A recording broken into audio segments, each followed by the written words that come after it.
our weekly podcast, Real Talk with Chris and Ross. We are designed for entrepreneurs and forward thinkers. We also cater very heavily around the real estate industry as a whole, bringing you hot topics and up-to-date content with a lot of amazing special guest speakers along the way. So sit back, buckle your seatbelt, and get ready for the best hour of your day.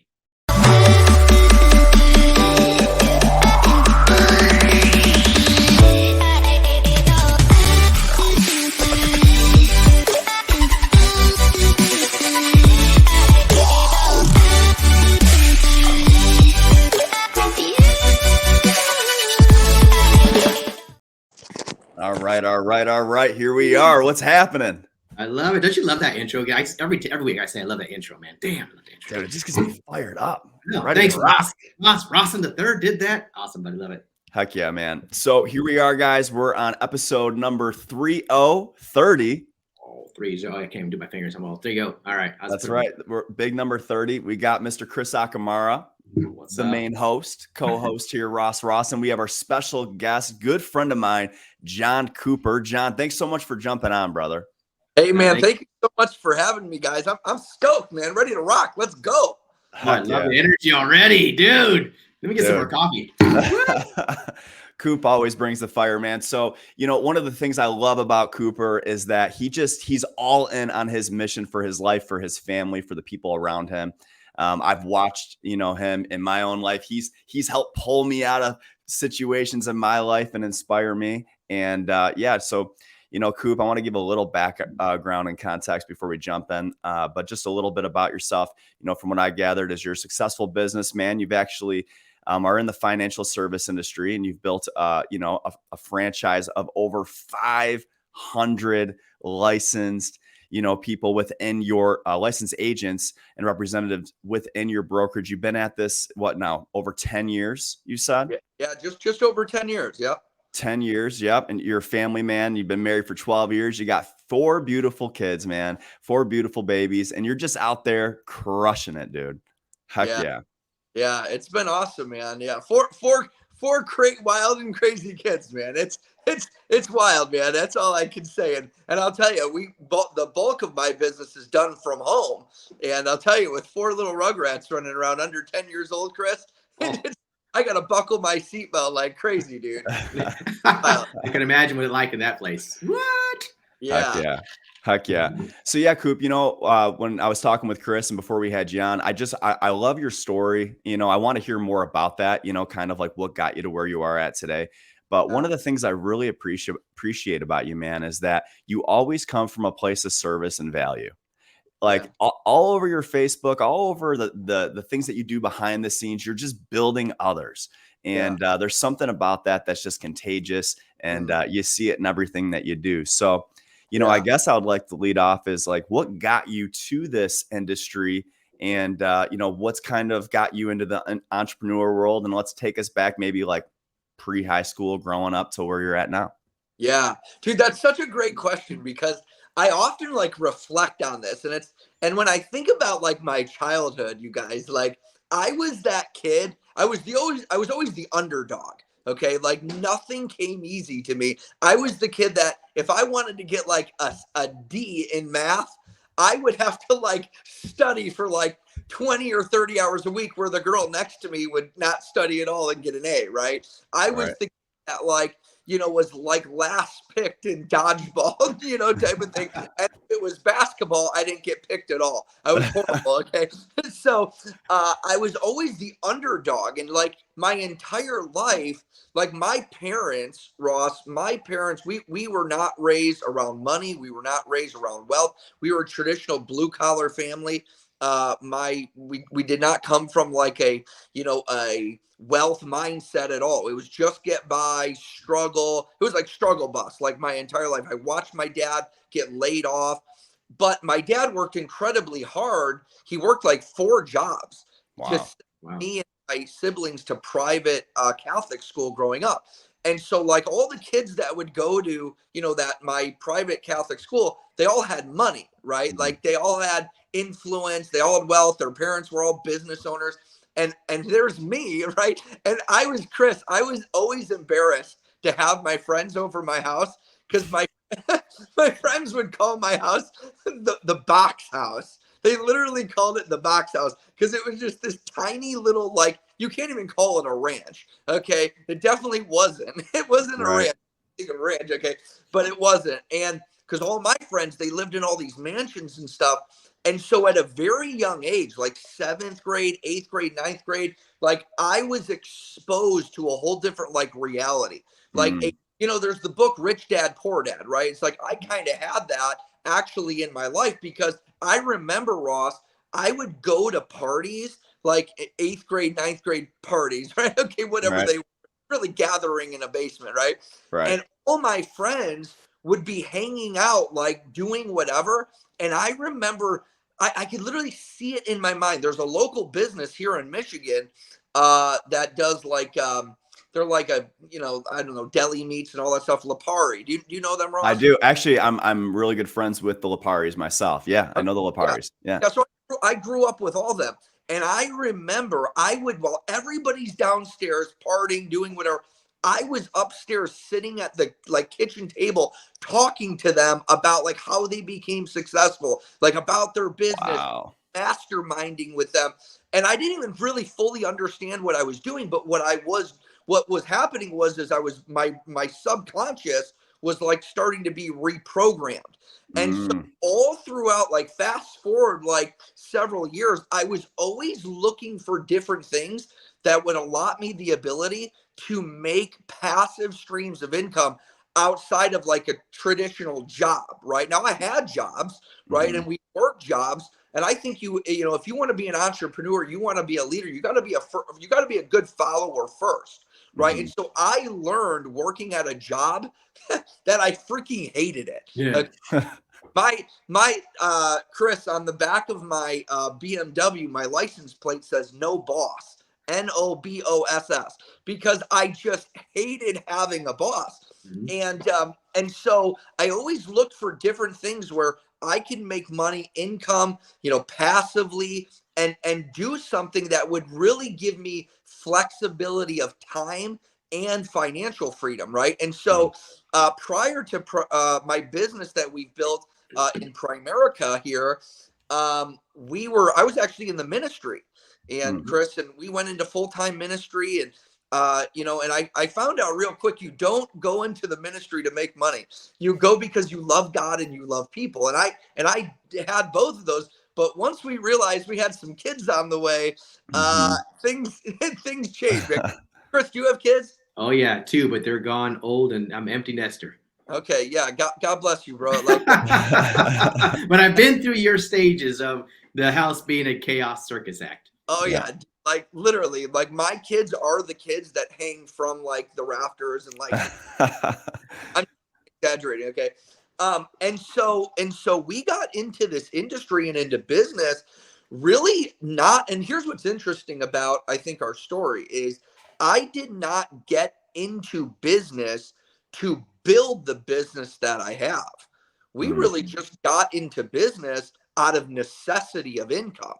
mm, And then once I realized that, again, everything kind of from my youth that I kind of had started studying, like I started reading a lot of different entrepreneurial books and different magazines. I remember there was a magazine. I don't even know if it still exists, but it's called Money Magazine. I don't know if Mhm. it's that publication still exists, but I would go buy Chris Money Magazine in high school, have no freaking idea what I was reading. Like literally. In fact, there was times I was even pretending to read it just to look cool. Right? Like I'd be like in the cafeteria sitting there reading Money Good money. Magazine and have no clue what I'm reading, but that's I did awesome. understand that it was depositing something in my subconscious. Mhm. Yep. Because Mm, we live out our lives from our subconscious, whether we realize it or not. Everything that we do is a byproduct of the belief system and the value system that we hold and adopt in our hearts and our minds. And so I love I, this. Come when when on. when business, the opportunity to go into business for myself, emerged, then I was like, wow, like I have a deep well inside of me that mm, I almost kind of forgot about, and giftings inside of me that I realized I could really build something big that could create a lifestyle for me that my job just wasn't going to do. Right now, I never viewed like ministry, Ross, as like a job, right? I viewed it as like a calling, and really in business too. And I think like if anybody wants to go into business for themselves and do something of significance, it has to be more than a job. It has to be more than something that you do. It has to become someone that you are. And it has Love to, that. you know, I was just every morning from 8:20 to 8:50, I do a managers meeting with not all of my agents. Again, we've got about 500 active agents right now. But I do a like a managerial meeting with like our top guys, our top producers, guys and gals. And Napoleon Hill in his book, he said this. I was teaching him this morning. He said, "Desire is the starting point of all achievement." There's got to be an initial desire to change one's life. And I think so many people, they don't really even recognize and perceive that desire is, number one, I believe, something that God has put inside of you. I don't Amen. believe that we were created to like sit at a desk all day, punch a time clock, and watch, drive home, sit in traffic, watch Netflix at night, and then do the same thing over and over again for 30, 40 years and call that a life. I think that's just an existence. And so when people think about like that desire, so many people, they have, maybe they once had a dream inside their heart. Maybe they had something that they hid inside in their mind and in their heart, in the canvas of their heart. They've drawn all the pictures, but life and circumstances and the conditions around them has taught them to give up on those things. And so all those desires that maybe they once had, they've suppressed it. And so that dream that they once had has now they're like living out a nightmare. Right. And so they and people don't like nightmares, right? You want to wake up from a nightmare, right? Unfortunately, it's become reality for so many people. And it's like, when I think about, I say all the time, when you're able to take charge of your life, your mind, your body, the whole man, so to speak, you learn how to become a victor over your circumstances, not a victim of them, right? Because everybody who's watching this today, we've all been through crap. We're all going to go through stuff. We're all going to go through fire in times of our lives, right? And so many people, unfortunately, they become victimized by those situations and those circumstances. But when you learn to take control of your thought life, you learn to take control of your mind, you learn to get, disciplined and think about what you think about, you're able to conquer all those negative emotions. You're able to start, plowing forward and actually advancing forward in what you want with your goals and your dreams, as opposed to most people just living their life by default, Chris, right? They live their life by a default rather than by an architected design. And so, our business really kind of was birthed out of that. But even what trumps that, and honestly, Chris, like when I started in business and realized what I had my hands on in terms of an opportunity, okay, an opportunity, by the way, is everywhere, okay, in a great economy, in a recessed economy, in a depressed economy, no matter what the economy is, it doesn't matter, right? You and I and everybody who's listening and watching this today, we all have the ability, and I don't want to get too spiritual, but the Bible says this: God has given us the power to create wealth, Come right? on. Like to create it, right? Like that's a powerful statement, right? We can create the life that we want and we design, but we've been conditioned to believe and think a certain way by our guidance counselors, our teachers, our parents, a pastor, some sort of influence in our life that has restrained us from actually going forward. And so what I was going to say is the desire to build the business and the life that we want, what trumps everything, and this is what I was sharing with my team, was the simple desire, Chris, to be somebody.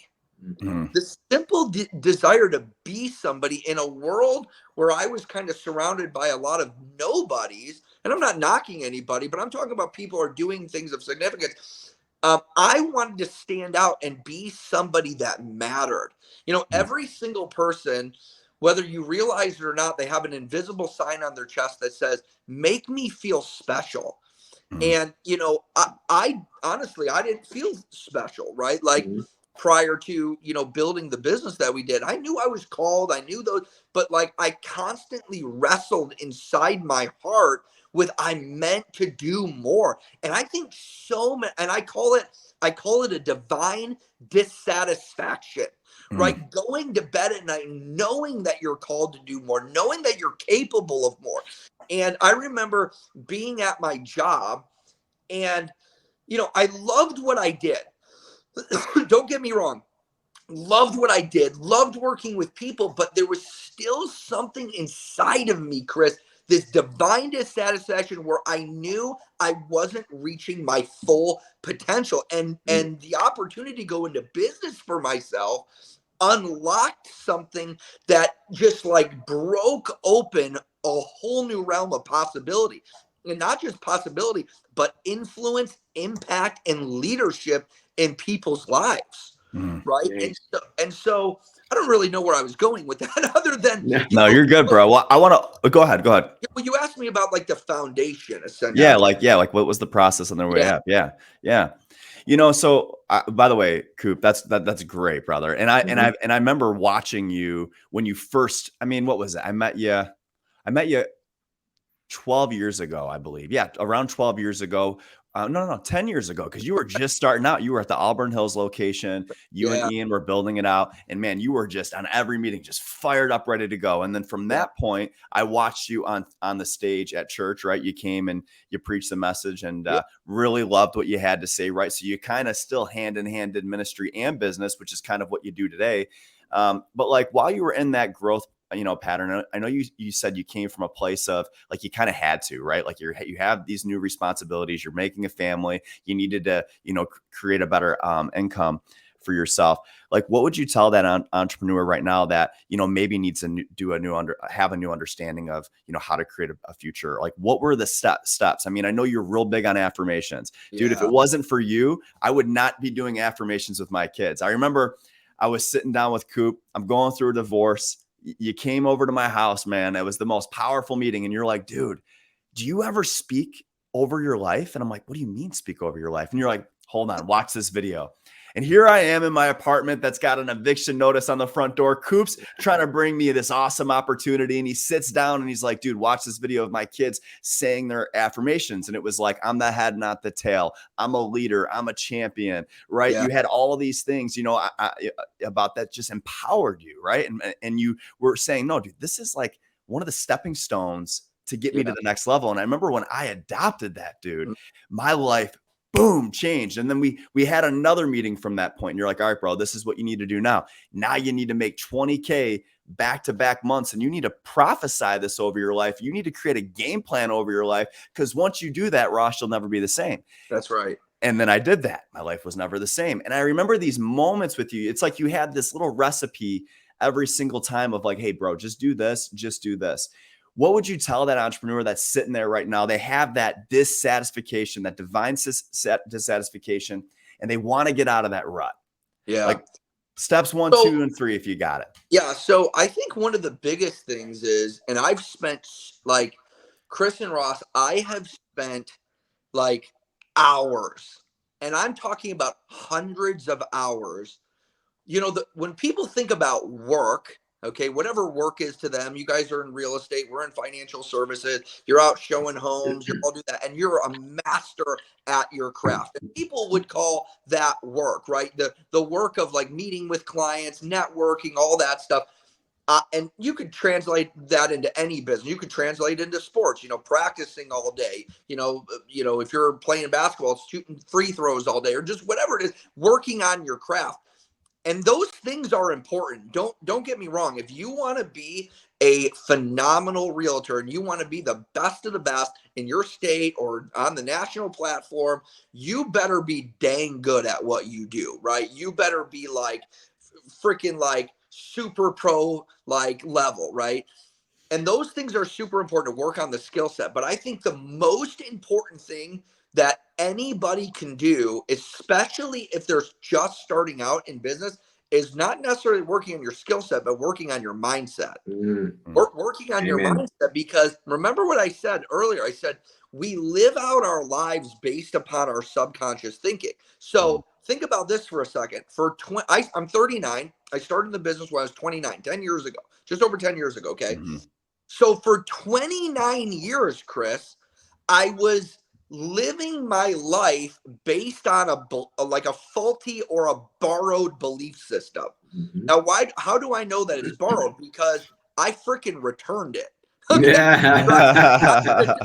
I know it's borrowed because I'm not who I was 10 years ago or 11 years ago, right? So I was living my life off of a borrowed belief system. What my parents had taught me, what society had taught me, what culture had taught me, what my environment had taught me. I remember being 13 years old, Chris, and sitting in my living room with my mom. My mom, speaking to her 13-year-old son, starts crying because she's telling me how we might lose our home. Right? So think about, from a 13-year-old's perspective, what's that depositing in my subconscious? Lack, not enough, not good enough. No, wow, what your dad does is not producing enough value. All these different things, right? So for 29 years, I'm thinking a certain way, and then boom, I get exposed to a whole new reality and have a whole new paradigm shift. So think about the construction that the mind has to go under in order to change, right? It doesn't just happen overnight. One of the things, but now what we say is, one of the things I say all the time to my team is, success does not happen overnight, but it also doesn't have to take a lifetime. And so my whole mindset that I would encourage, wherever you're at in your entrepreneurial business journey or whatever, or leadership journey, wherever you're at in life, is I wanted to collapse time frames. And what I mean by that is, if I had 29 years of a certain way of thinking, I knew it was going to probably take me a while to get out of it, and to rewire this brain inside my head. So I was like, all right, I want to get that done as fast as I possibly can, because if I could do the construction of my mind and what took 29 years to form and shape, I wanted to undo it in maybe 2 to 3 years, so that by collapsing that time frame, what might take somebody 10 years to do in my business, I can do in 2 to 3. And I'm talking about in terms of results, in terms of income, in terms of influence, in terms of leadership. And so you've got to do surgery on your mind. And I'll give you something practically that I did, if that's okay with you guys. Yeah, go for it. So I knew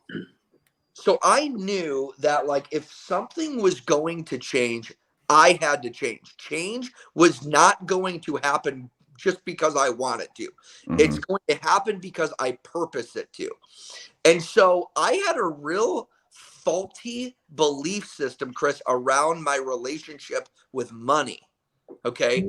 I was taught that if you had money, like, you must have done something illegal for it, or you must just be lucky, or you must have just won the lottery, or you fell on top of the mountain of success. Surely you didn't climb there, right? Okay. Like, this is the ideology that I was, like, branded with my entire life.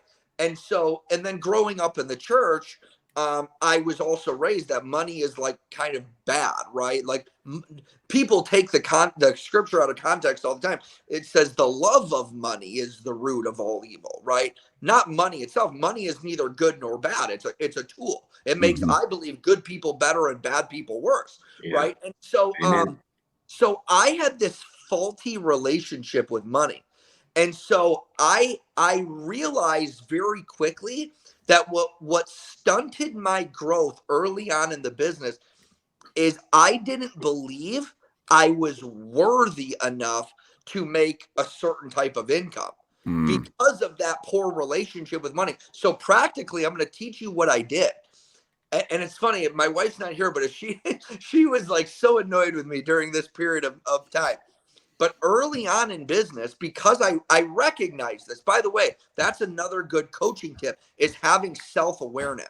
Yeah. I never wanted, Chris and Ross, I never wanted to become delusional in my mind. I always wanted to be a truth teller to myself and hold myself accountable and have an awareness of my strengths, but also of my weaknesses. Right. Okay. And I knew that this was a blind spot in my life. And so I remember I had a goal, and one of my goals was to make $400,000 in a year. Okay, that was just one of my goals.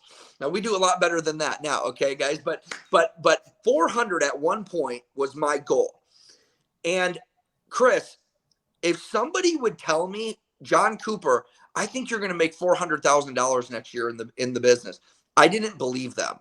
In fact, it made me feel uncomfortable. Like I'd be like, yeah, that's awesome. That's great, man. That's cool. But I couldn't wrap my mind around it because that idea was warring with my old limited belief system. Right. And so I finally got to the point where I'm like, I am going to go to war against this limited belief. And for 1 month straight, and this was my goal with this, I'm going to do this for 1 month, is at 10 at night, everybody was sleeping, everybody would go to bed, and I would sit in my kitchen, and I would actually take my phone out here, and I'd set my alarm clock, or not my alarm clock, my timer for 10 minutes. And Chris, I would literally, dude, I would walk and pace around my kitchen, and I would close my eyes. I would keep my eyes closed. I had this like bar in my kitchen. So I'd close my eyes. I'd walk around the bar, and I would close my eyes, and I'd start saying this: I earn $400,000 a year. I earn $400,000 a year. I earn $400,000 a year. And I say it, and I do it for 10 minutes. And I'll tell you what, the first couple times that I did this, I felt so weird. I felt so uncomfortable because remember, my subconscious didn't believe what was coming out of my mouth. Yeah. And, but here's so dang powerful about this, yo. Like when I started doing this consistently, after like a weekend, I would start saying it, and what would happen is I would begin to cry, Chris. Like literally, I would get and I would see it, and I would picture, because I started saying, I see $400,000 hitting my checking account. I see $400,000 hitting my checking account, and I would work myself up into this, like Napoleon Hill says, white hot burning desire, to where I would start getting emotionally connected to the result. Now, guess what? I did not have the $400,000 in my checking account yet. But the most important place now, because I did this for a month, every single day I did it, and I would time myself. And I didn't have the $400,000 in my bank account, but what I did have, I had it in a place that's even more important. I had it in my heart, and I had it in my mind, and I had it in my belief system. Come on. I actively went and did construction on that limited thinking. Wow. And what it did was now, by the way, it took me over a year to actually cross over 400,000 a rolling 12-month period. It was about a year and a half after that. And it's funny because I don't think I have it in here, but because not only was I speaking it, but I was writing it like 100 times a day, you guys. I would write down, I am a $400,000 earner. And I would just write, and I'd see it, and I'd speak it, and I believe it. And everywhere I go, in fact, what was really interesting about the construction that I was doing on my mind was because I was only doing it at night. But here's what happened was, because I got so used to being in the cadence of doing that, I started like throughout my day saying it. Like I remember even I don't know if this is weird or not, but I don't go anymore, but I was going tanning, okay, like to the tanning salon, right? During this period in Michigan in the winters, Oh, dude. dude, you got to sometimes. Yeah, it is what it is. Got to get that color, okay? Hey, vitamin D too, right? You're going for the vitamins. Yeah. And so I remember, dude, like being in the stand up, like the tanning bed, you're sitting there, you got nothing to do. So I remember just saying, you know what, I'm going to do my affirmations rather. And I would sit there on the thing and I'd just be saying it because it was what's in me. See, because what's in you is going to come. Come on. Right. What's Mhm. in you is what's going to come out. And so I wanted to make sure that I was and see, this is like, there's a great book by a guy named Tommy Newberry. It's called Success is Not an Accident. Right? Coop, how do you become so successful? How do you become it's not by accident, but by purpose, intentional design. Right? Like anybody who has reached any measure of success did not fall on the mountaintop of success. They had to freaking they started in the valley. They go up. I'm a big hiker. We do a bunch of hiking trips. And you got to go on those switchbacks all the way to the top because you can't just go straight up, right? And you're sweating, you're falling down, you're bleeding, you're cramping out, you're sweating out, right? Like everything is coming against you, the elements, right? You become dehydrated on the way up there, right? You better find a water source, right? Or you're going to die on the mountain, right? And all these different experiences. And then you reach the pinnacle and peak of success, which, by the way, you'll find a lot of like false summits on the way, right? To success. You think you're there, right? And it's, false summit, right? And when you can talk about, there's so many layers of that. But the fact of the matter is if somebody's brand new, or maybe you're a veteran in your business, right? But you want to elevate your life to the next level, that's just something I did practically. Because I think a lot of people, you hear a lot of theory. Well, I wasn't interested, Chris, in theory. I was like, I needed to do something practical to where I tangibly could get emotionally connected to a future outcome. That's big, bro.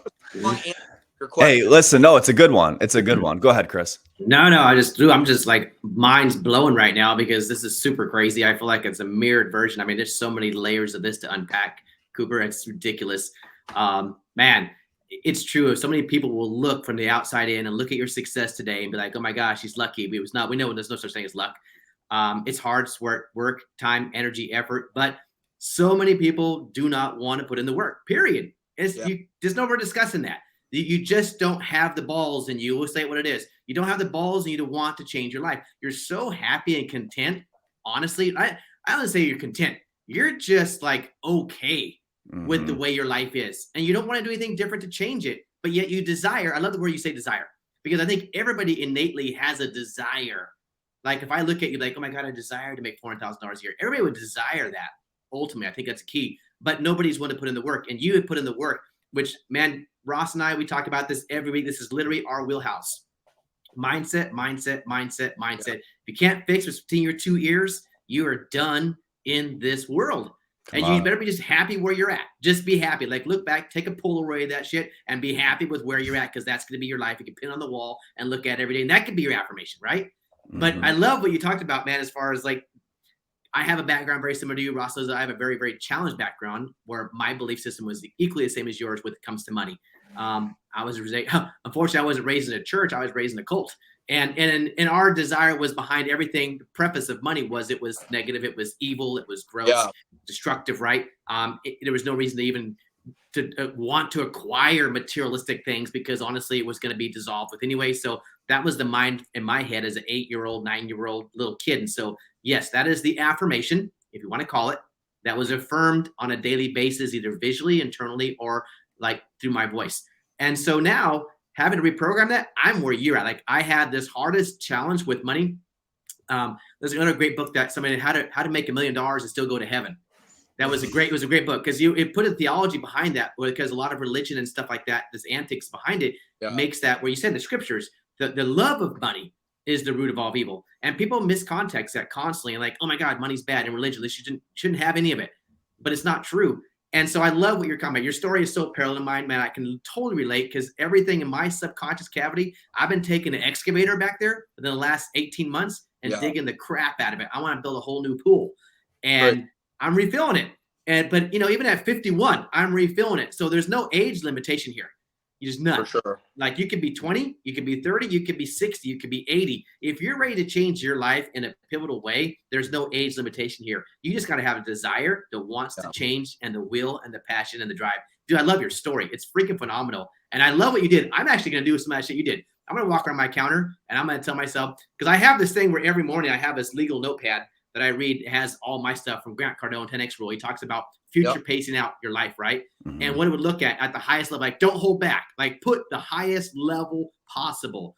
Mine's 400,000, but it's not a year. Mine's a month, which I'm working towards $400,000 a month. It's great. And it's totally possible, right? And we know Ross, right? Come on. We know people in our company, we're making probably double that every month. Easy. Yeah. So it's totally not like impossible where people think everything is impossible. It's not. It's totally possible. It's just my mind will either limit myself to believe it's possible, or I will limit myself to believe anything's possible. So that's where I'm at. Every morning I read that. Every morning my affirmation. Every morning I read that, and it's like in my brain now, memorized. One thing I want to say, guys, because I get asked this question quite often. People ask me, Coop, what is your definition of success? And I tell them this. I say, whatever it is that you want it to be. And here's what I mean. Because I have people that come into my business and they tell me flat out, Chris, they're like, my goal is I just want to make, an extra $2,000, $3,000, $4,000 a month. Like, that's all I want to do.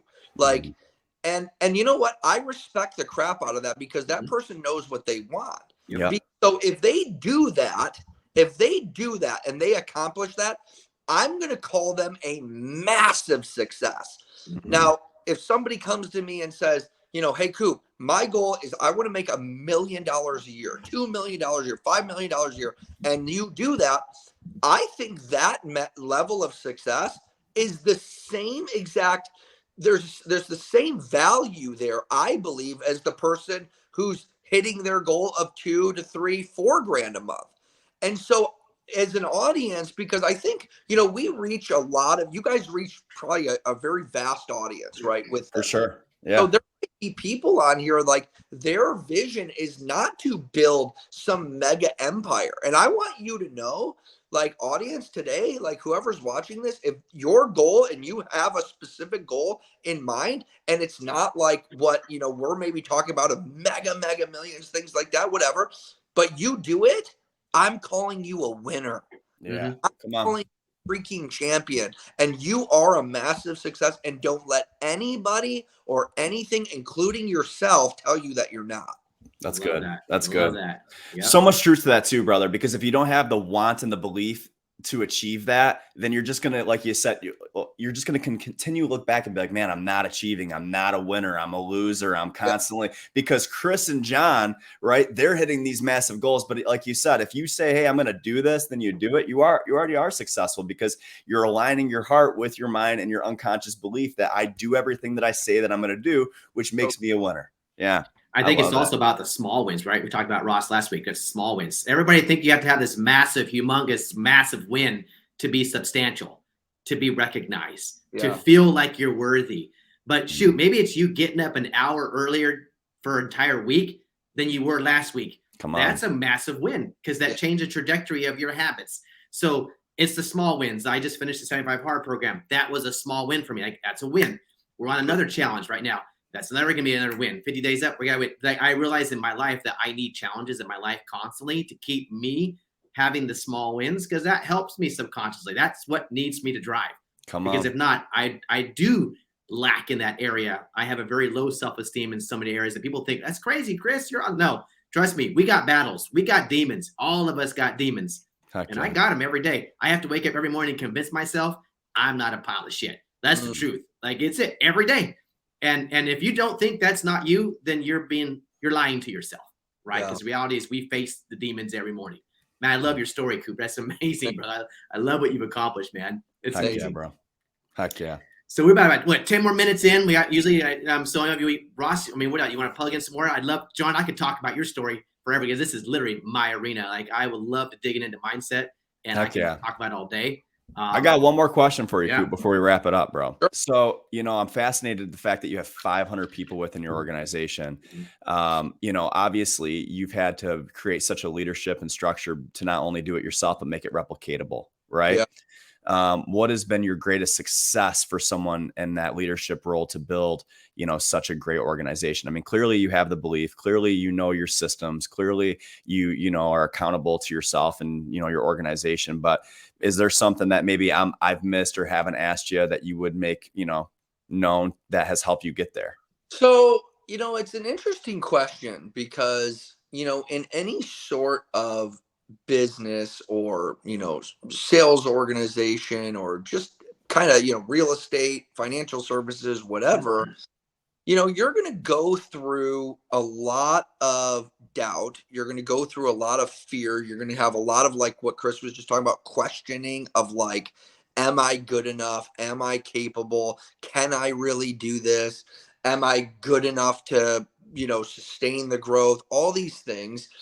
And so, fundamentally, you need to know that if wherever you are right now, okay, if you're just starting a business, if you're a veteran in a business, if you're even thinking about going into business or sports or just whatever it is, you got to know fundamentally, if there's a dream in your heart, God has put that there. Mm. Okay? God has put that there, and it's okay to want to succeed.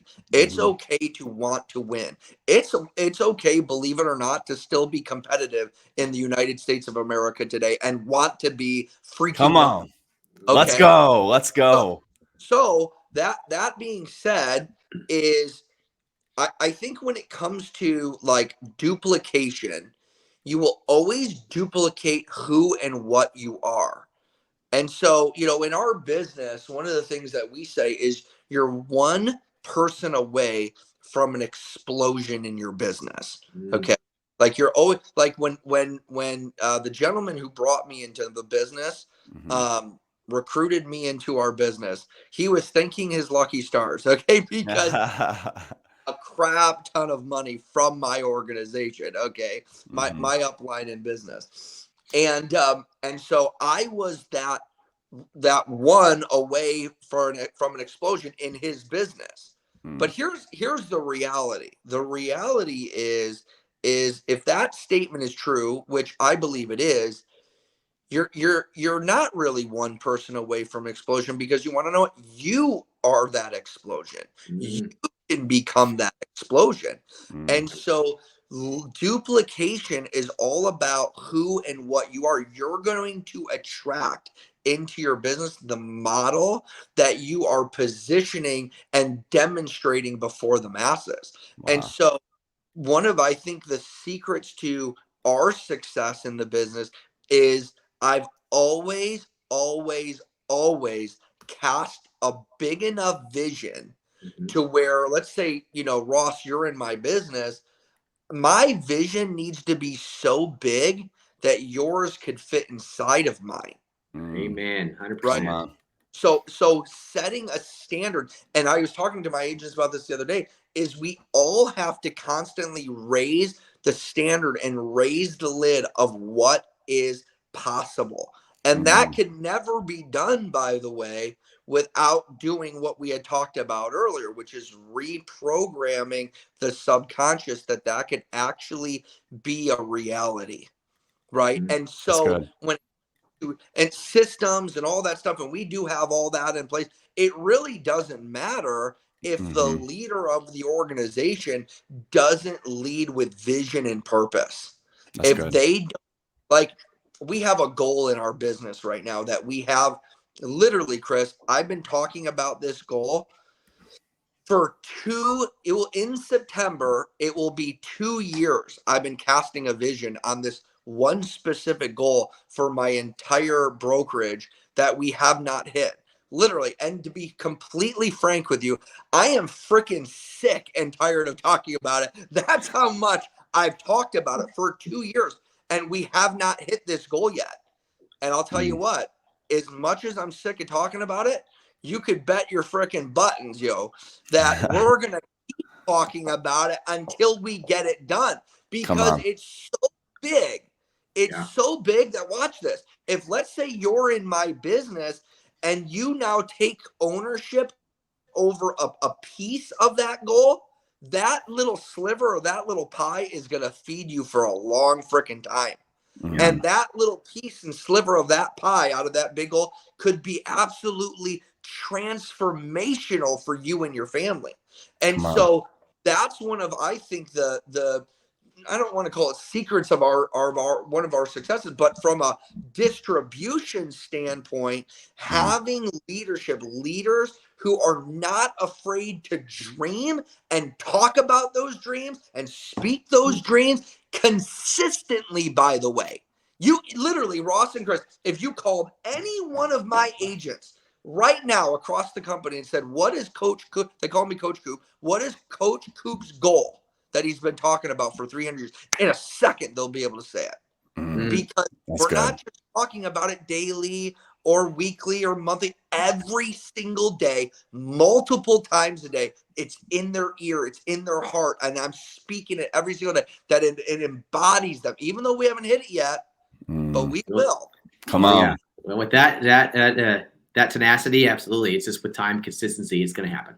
And, and also, I like what you said, if they take ownership of that little bit of that sliver, not only does it help them maybe financially, but it helps them emotionally, helps elevate themselves in a whole nother level, that they now start to gain momentum of confidence, and they turn leaders into leaders. You're turning leaders into leaders, brother. Come on. I love that. I love it. Heck yeah, bro. Well, dude, this is amazing, man. Thanks for coming on, John, dude. This story was great. I love the knowledge, the tidbits, the fire you got, dude. It's been a blast. Oh, I love it. I love it too. The energy is amazing. That's what I tell you. The energy is amazing, and it's very synonymous between all three of us. I think I love that. Yeah. So it's a great energy here. But dude, I appreciate you coming on and sharing your story, your advice, your tips.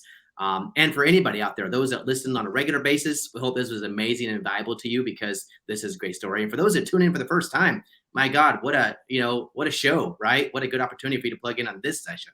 But we're here every week. We hit episode 30, and we'll be here till we hit episode 300, Ross, right? I mean, let's go. 300, man. Come on. So we're in it to win it. We're here to make changes. Like yourself, John, I think Ross and I together collectively feel the same way. We're here for a bigger purpose, to make a bigger impact on people's lives. And this obviously is a very scalable model to allow us to do so. So we hope that we're making an impact in your life today, whoever's listening. And until next week, stay tight, stay right, man, and go out and crush the world, because you deserve it, every bit of it. Let's go.